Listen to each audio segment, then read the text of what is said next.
Hello, everyone. Welcome to a brand new edition of Ariel Meets, and this is a special one. This is a very special one. You know this man, the one and only Paul Heyman, the advocate for the Universal Champion, Roman Reigns. You already screwed it up. Why?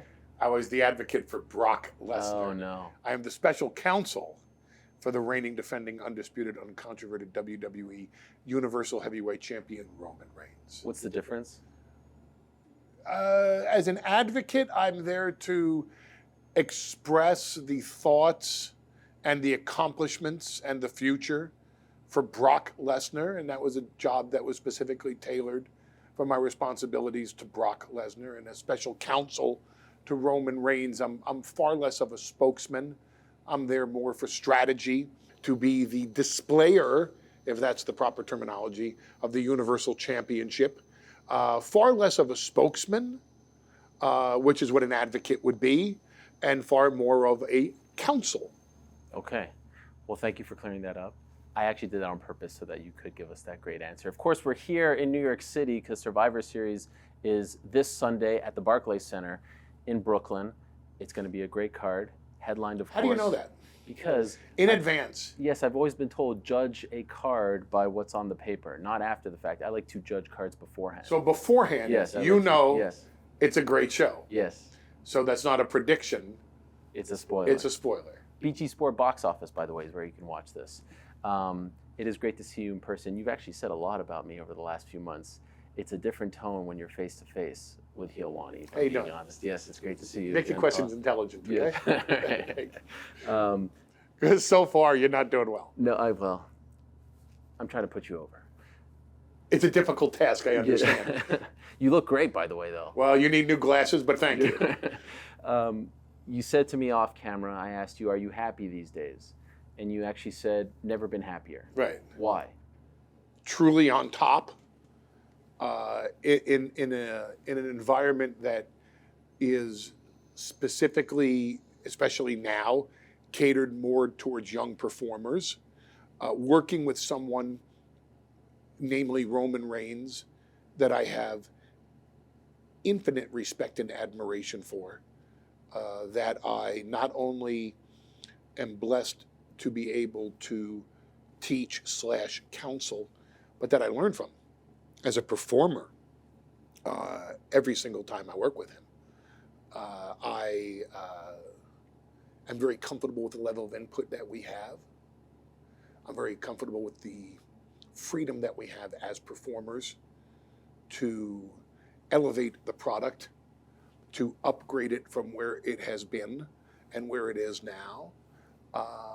And the pay is sensational. So I can't say I've ever been happier.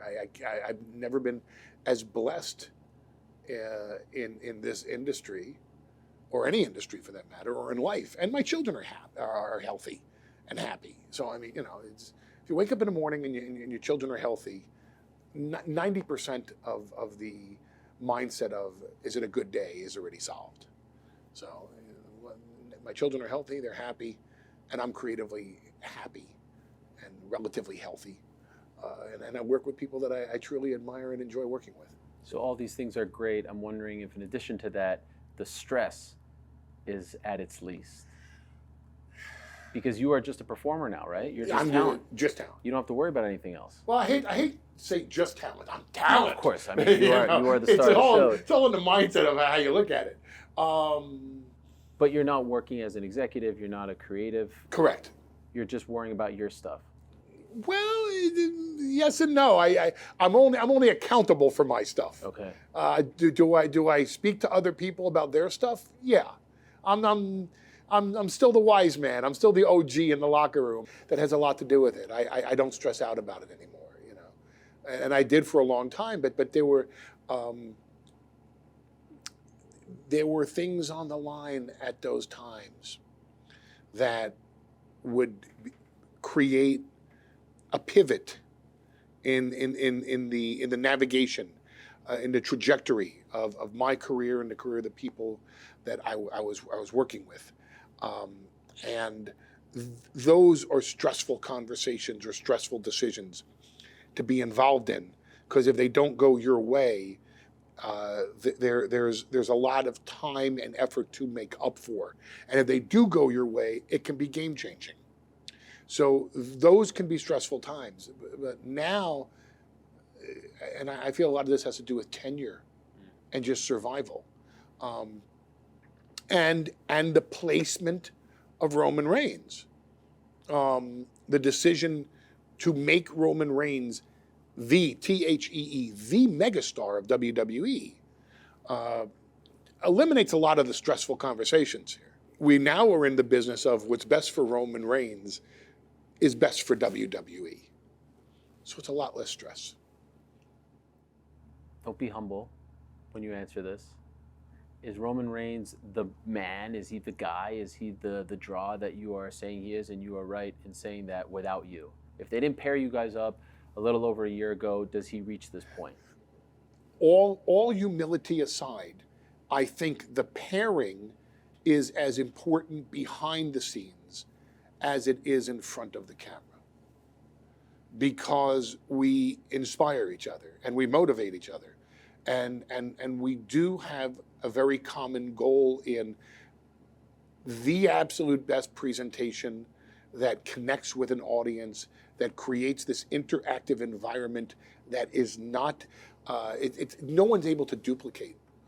What Roman Reigns can do with an audience right now, he is head and shoulders above everyone else.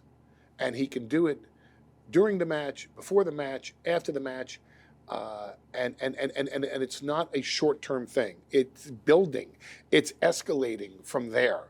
Watch the crowd reaction at WrestleMania when he finally just turns and acknowledges the crowd and just holds his arms open like, play with me or don't. And these are things that we talk about constantly. The character, the persona of Roman Reigns and the positioning of that megastar. Yes, I think both of you have helped each other. It's been a tremendous pairing. Were you guys? He's helped me as much as I Yeah. mean, my God, have I learned from this pairing with Roman Reigns. Because I got to play a completely different, I got to play the special counsel. Right. I got to be the special counsel. And I had been the advocate for so long that the juxtaposition, the change in my persona was so great that it was a challenge to pull it off. Well, what I find interesting is when you were the advocate for Brock Lesnar, very intimidating man, you would stand there and you would yell and you would proclaim, you know, this is the guy, the beast, blah, blah, blah. Here, you're very timid around him. Frightened. Yes. Terrified. Yes. He's a tribal chief. Right. Well, but think about it. You know, with Brock Lesnar, I was a coach and he was my player. Mm-hmm. Here was this agent, this representative, this carnival barker that found the Michael Jordan, that found the guy that was going to score for him every single solitary time and took him under the wing and said, let me show you the way, kid. All you got to do is score every time. Okay, coach, I'll score for you. And that's Brock Lesnar. Since he was 5 years old, he was an amateur wrestler. He was very coachable. He listened to his coaches. He understood it. What made him so successful so quickly in mixed martial arts is that he put his ego aside. He checked it at the door of the Death Clutch gym, and he listened to Marty, because, you know, if Marty said, I want you to work on the left hand, Brock didn't sit there and say, yeah, I'm just going to take the guy down. Oh, okay, you got it, coach. I'll work on the left hand. And what became was this untouchable beast, this unrepentant, violent predator that had one sensei, one confidant, one friend, whose jokes he would actually laugh at and laugh with. And that was me. And we had this closed door society that no one else was invited into. And that's what made us such a pairing. With Roman Reigns, it's a completely different dynamic. Roman Reigns was already a 4-time WrestleMania main eventer, a multi-time champion from a family that goes back decades in this industry. Roman Reigns was already an established star. And the persona was the pressure, the burden of being that top star. How does someone handle it? When you go from being, if I could give an analogy, the James Harden of your generation to the Michael Jordan of all time, that's a big step. That's huge. And it's something to defend at every single moment, every single micro moment during your tenure on top. So how does Roman Reigns defend being number one, being the WrestleMania main event, where there are people in this industry, supremely talented individuals, who lost their freaking minds, who left WWE because they weren't going to get to be the main event of WrestleMania. That's how important, that's how prestigious, that's how financially and emotionally needed being the WrestleMania main event can be to some people. And it is to Roman Reigns. How does he defend that position? How does he make sure he doesn't lose that position? So he turns to the wise man. He turns to a special counsel. Keep me on top. Make sure I don't lose this position. Make sure I can handle the burden of being the top attraction.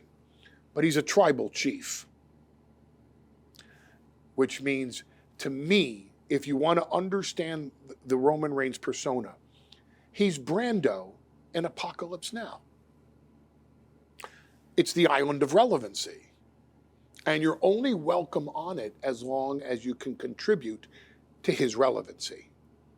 And the day that you're just there, that you're just a citizen, that you're just a customer, that you're just a rent payer on the island of relevancy, you're of no use to the tribal chief.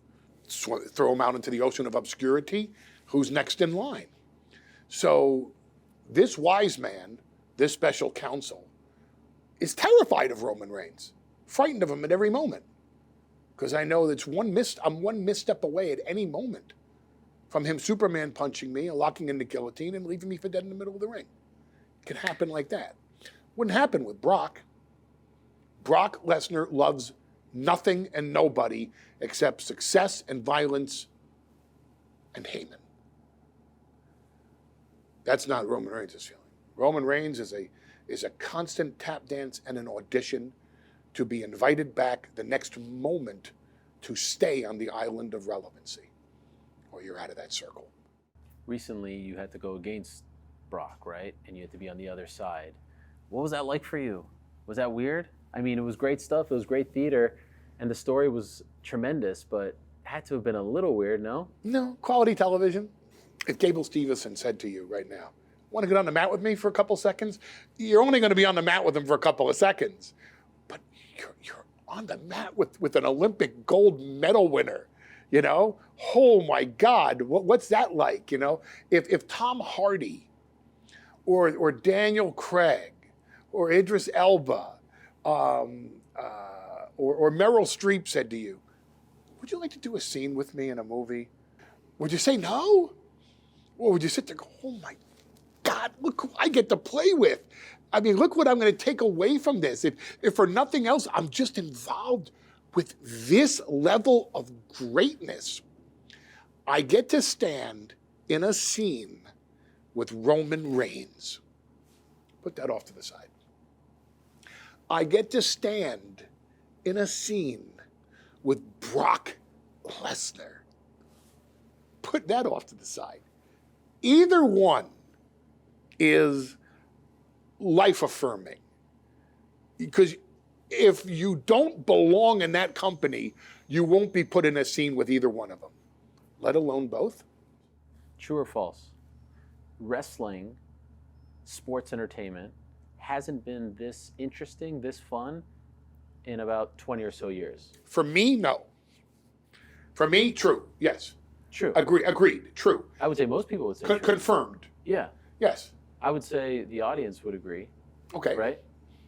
Oh, are you asking for me or on behalf? I'm asking you. On behalf of my constituents. No, but I'm saying, is that a fair statement? Is that an accurate statement? Wrestling has not been this interesting for about 20 or so years. Well, yeah, you got Roman Reigns and Brock Lesnar, and the biggest attraction of the year with Paul Heyman stuck in the middle. Of course, it's the most interesting it's been.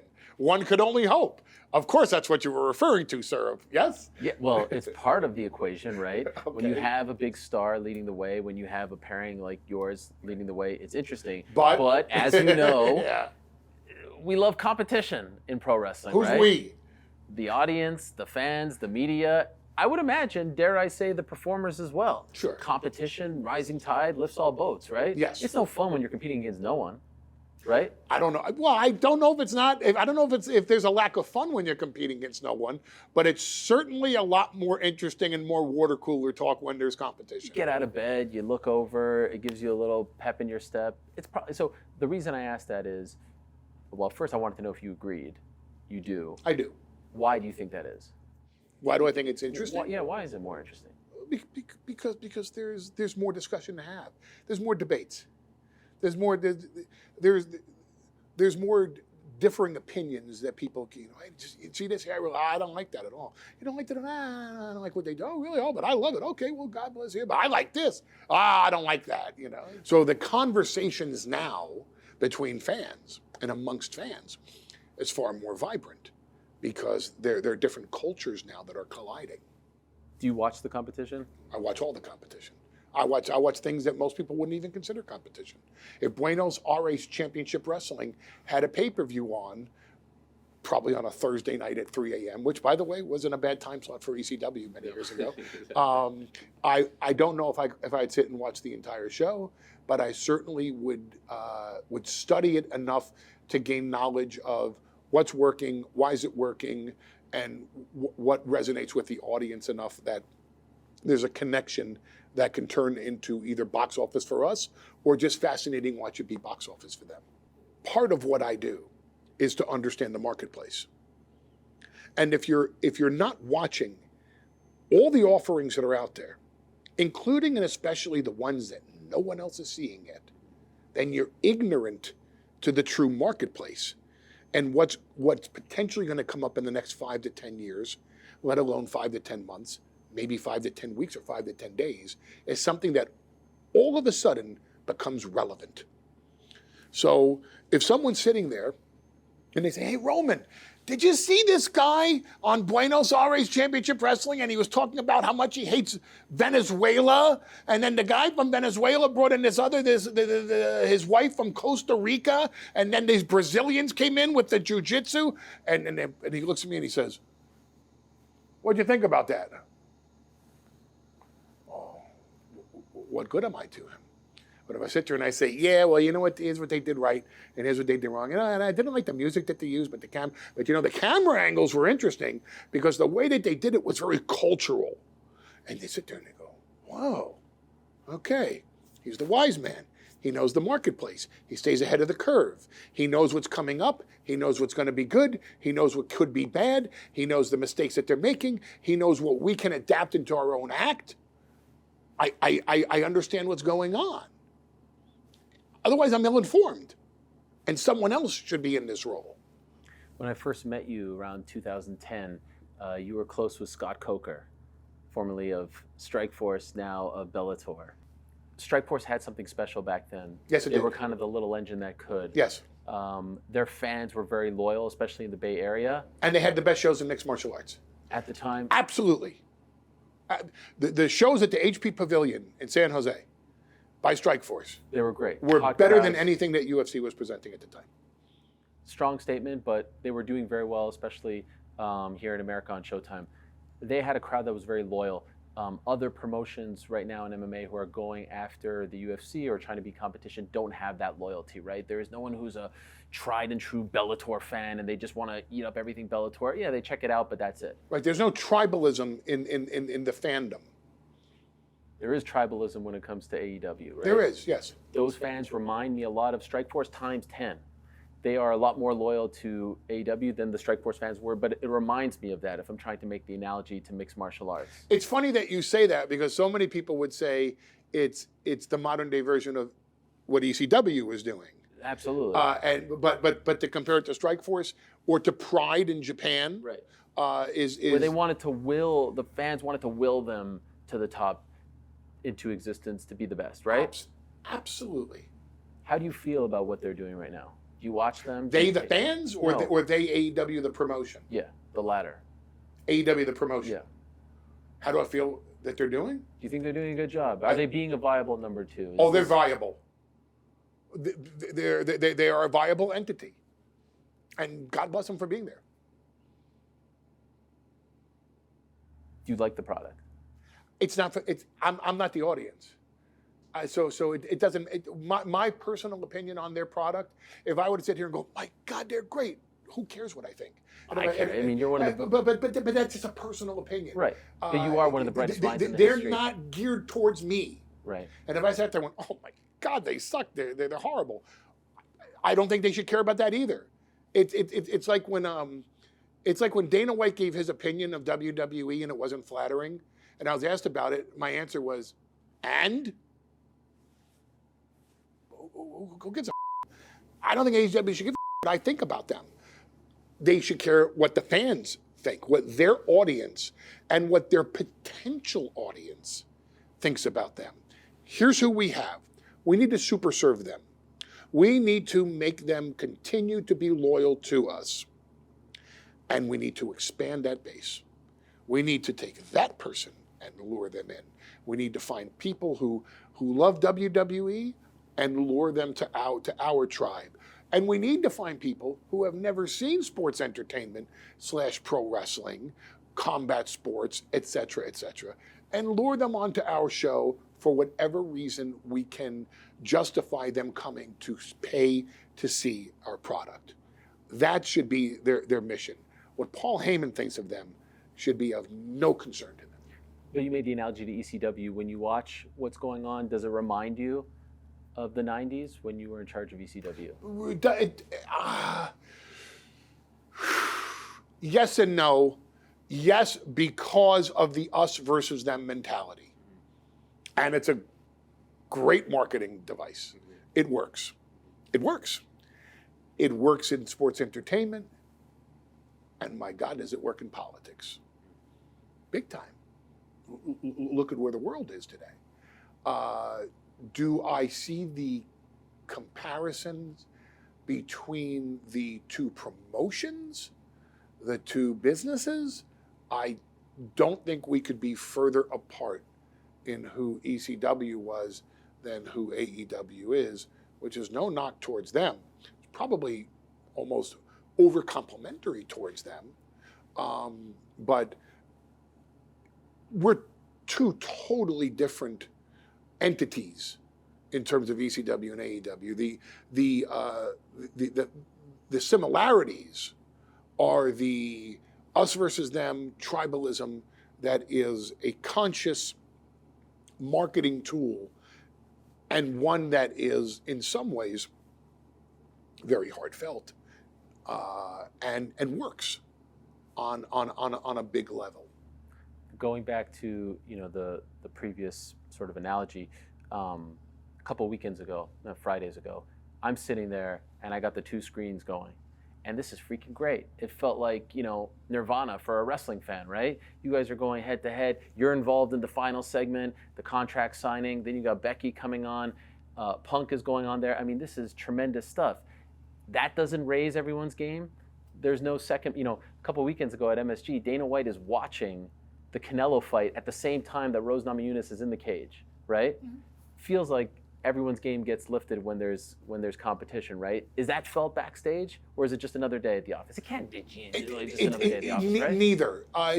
Neither would be an accurate assessment of what is felt backstage. There is so much that goes into WWE television, from the knowledge of where all the cameras are, to the expectations of the chairman, Vince and Kennedy McMahon, to the producer of your segment, to the writers that you have to deal with, to the person that's on the other side of the ring or on the other side of the microphone, to the cameramen and your relationships with the cameramen themselves or the camera women.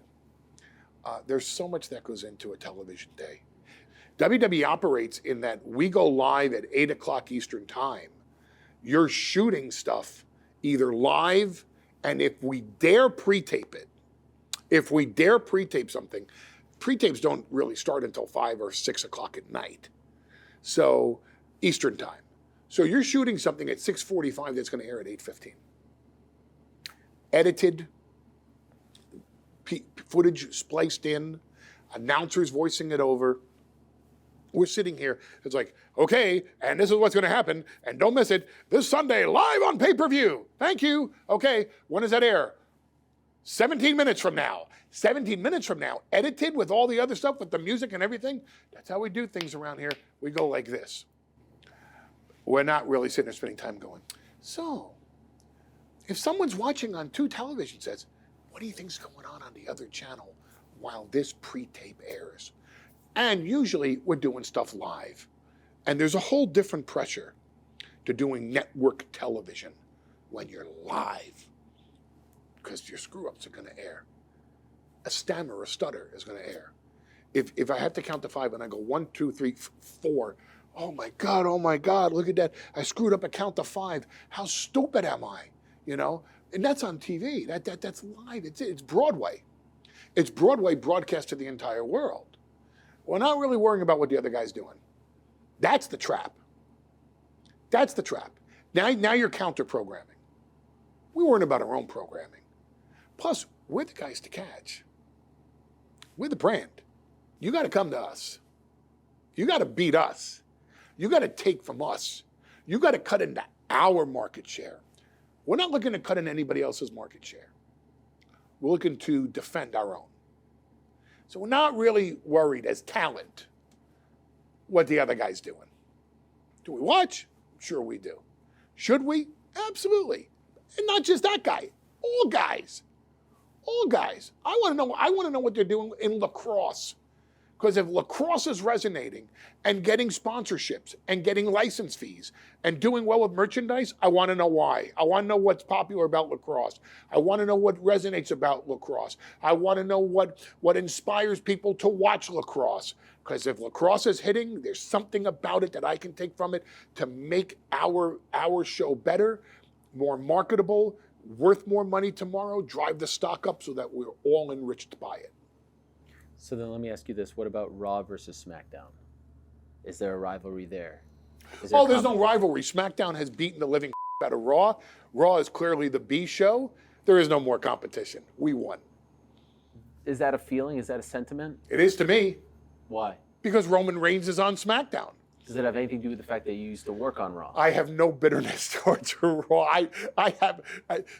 If Raw goes sour, it hurts SmackDown. If Raw goes sour, it hurts WWE. If Raw goes sour, it hurts the stock. If the stock goes sour, it hurts me personally. So I don't want Raw to do bad. I wish Raw would do even better and provide even stiffer competition to SmackDown, because then if some star emerges on Raw that Roman Reigns can draw box office with, we have another opponent. The problem with Roman Reigns is not the limit of his greatness. His greatness gets more defined as every performance is put forth before the public. The problem with Roman Reigns is we have such a limited number of people that we can viably actually work with that mean that people will look at and say, that's an opponent for Roman Reigns. That's someone I'd like to see challenge the tribal chief. That's why Brock Lesnar's return is so huge, is because we don't have 5 other people waiting in the wings that automatically can step up and be a credible opponent for Roman Reigns. The brand split, the extension, whatever they called it, right, was born when there was no competition, right? Correct. That wasn't the case in the late 90s. There was no split. I would like to see the roster be whole. Everyone who Roman appear on Raw, appear on like it was in the 90s. I think that we have graduated from separate rosters on separate shows. I think the product would be a hell of a lot more interesting if people were jumping around and just there was no split. What do you make of that? I will respectfully disagree with that assessment. Why is that? Because there's not enough space for new talent to rise if you're going to have both shows dominated by the same personalities?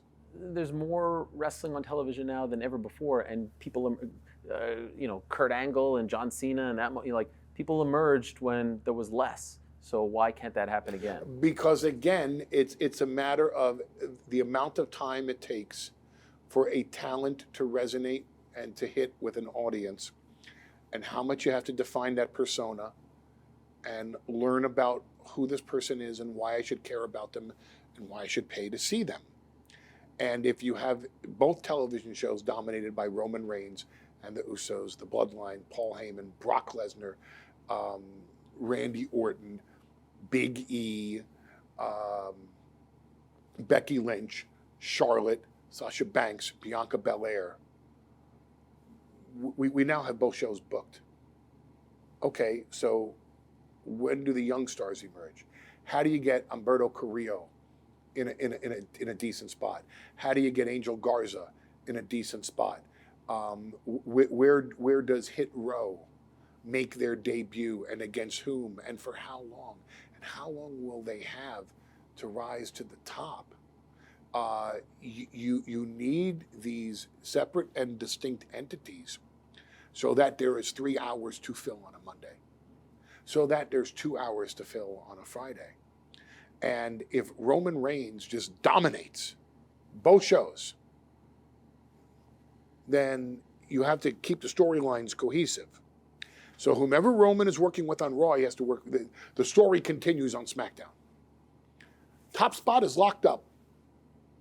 Top spot on SmackDown is not the top spot on Raw. Big E has his thing going on Raw with Kevin Owens. Big E has his thing going on Raw with whomever steps up to Big E on Raw. And Roman Reigns has his thing on SmackDown with Brock Lesnar and whomever else, Drew McIntyre, or whomever else comes up against Roman Reigns on SmackDown. Once you take that main event position and you give it to the same 2 people, same 3 people on both shows, your main event position is now locked up. So how do you rise? When I was growing up, some of my favorite characters were the managers. Bobby the Brain Heenan, Mr. Fuji, Slickster, all these guys, right? And then we went from the managers, and of course we had the valets, as they were called, Miss Elizabeth, and we evolved to Sable and Sunny and stuff. Why are there none of these people anymore? Why are you the only one? Why has no one emerged? What has happened? I'm not the only one. MVP? There's MVP, who's excellent in his role. Tremendous. And then it stops. Does it?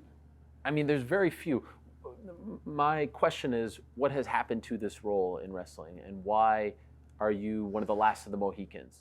To play a manager in that vein, the manager that distracts, the manager that gets physically involved or interferes, doesn't have a lot of credibility in today's product.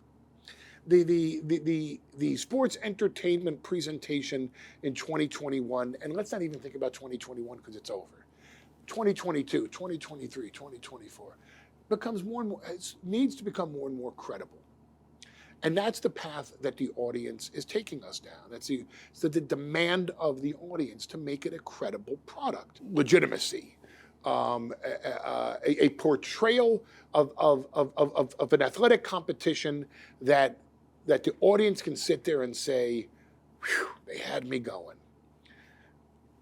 How many cornermen in boxing have interfered in a match? Tyson Fury's cornerman never did something behind the referee's back. Yes. This is not viable anymore. This is not credible anymore. The audience is going to see through it. But it could evolve. It could evolve, and it evolves into something else, like an advocate, like a special counsel, and that becomes the role. So do I think that the role of the age-old manager per se is gone? Yes.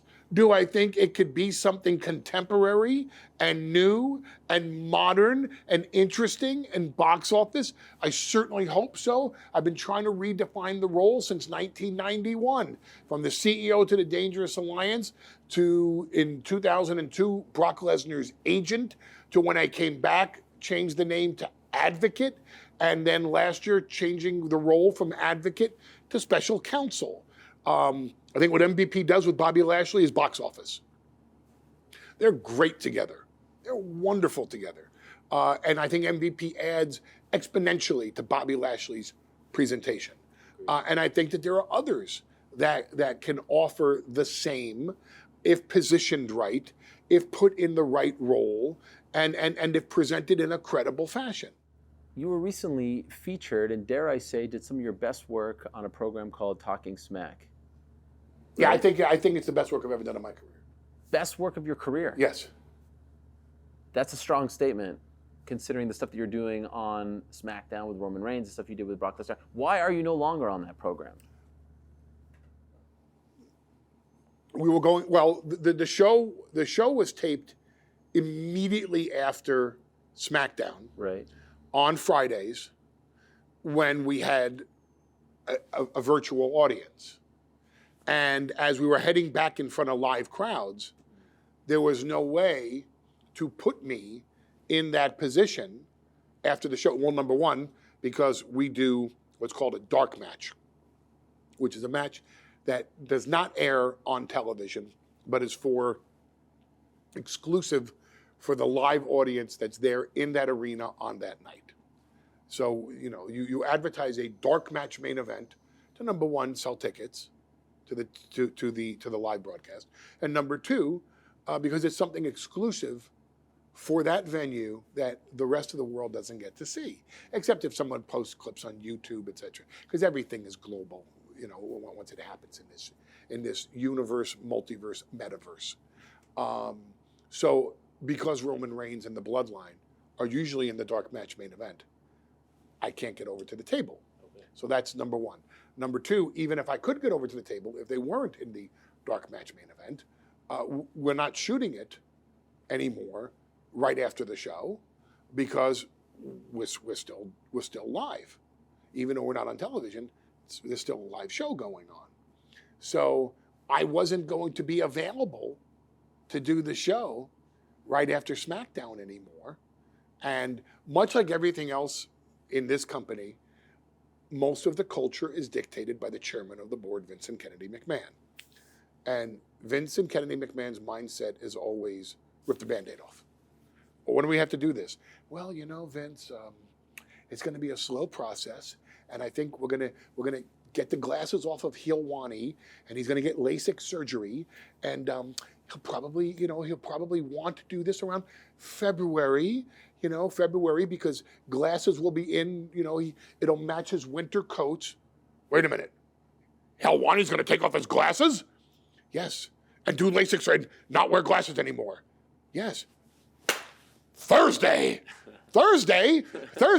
What do you mean Thursday? He needs time. There is no time. Time is now. Rip the Band-Aid off.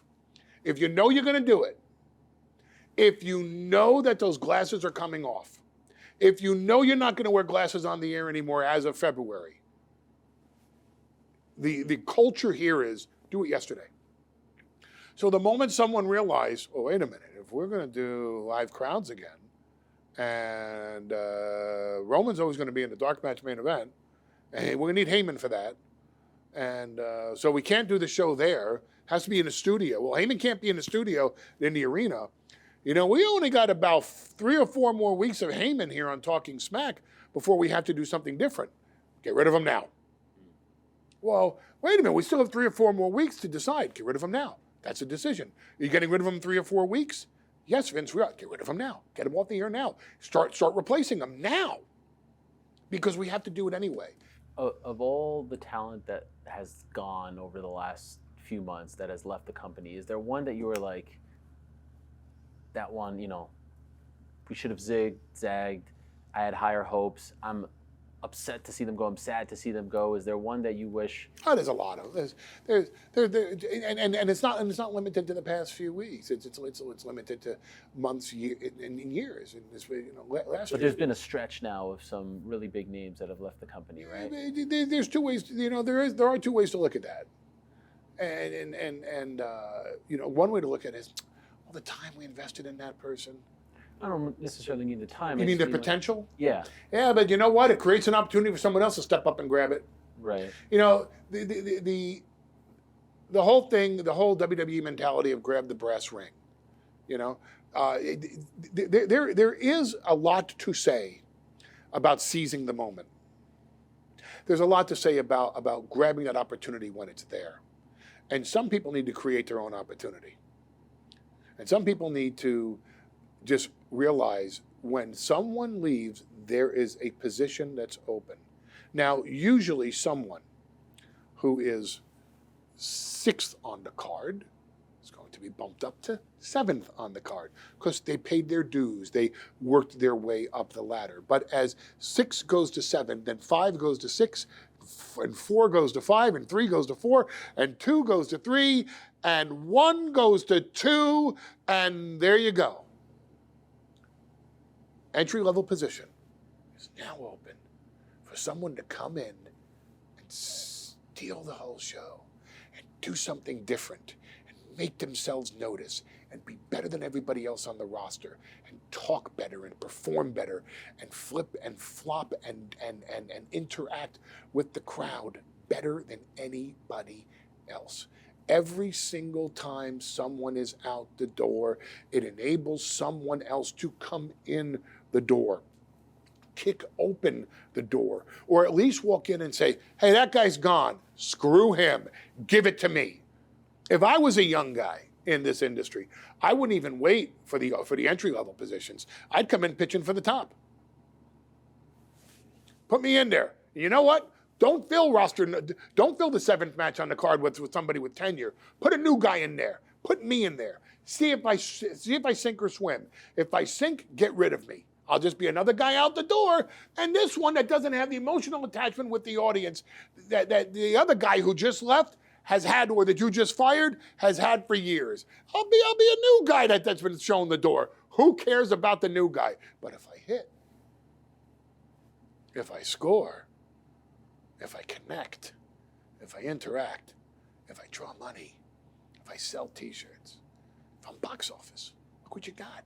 A new guy, a brand new guy in the mix that can move up to the top, that's fresh and new and different than what everybody else has been watching on 1 or 2 different TV screens for the past year or so. Give me that opportunity. Imagine somebody new and fresh with innovative ideas that no one else has thought of before, walking in the door and saying, okay, let me oppose him.